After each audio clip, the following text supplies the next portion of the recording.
Hello, everybody that's watching. I'm Dr. Isla Fishburn, and I've been on a very long walk with understanding our animal friends, largely our canines. And this walk kind of started way back when I was a child. I mean, most of us that have animals in our lives, that work with animals, do so because we've had just such a deep love of them since we were children. So I've always had this affinity with just the love of animals, being with animals and dogs, and also an absolute fascination of nature and conservation, how we can be our own budding conservation biologists, and really leading into this concept of spiritual ecology, sacred ecology, where not only are we understanding how an ecosystem works and connects, but also how an ecosystem has spirit, has consciousness. So a tree has consciousness, a plant has consciousness, a bat has consciousness, the wind,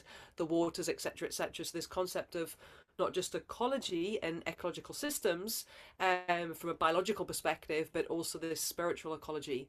So that's always been my fascination. And through that fascination and my love for animals, I really thought and believed and was on a path of being a wolf conservation biologist. That was like my dream. I was going to be off in the field somewhere for all of my life, just studying wolves. And I guess divine intervention had a different plan of placing me on Earth to speak to animal guardians that love and care and want to understand our animal friends on that deeper level. And so this kind of really led me into taking my understanding of conservation biology and also spiritual ecology and also ecosystems.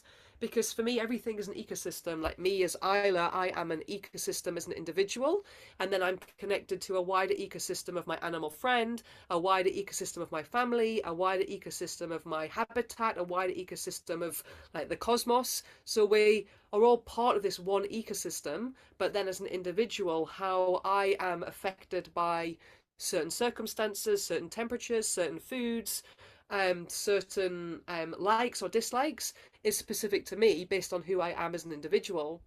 So it took me through this way of creating a canine wellness and the canine wellness wheel that led me into kind of what I teach now, everything from canine functional characters right through to the soul consciousness of our animal friends and how they're leading us into this space.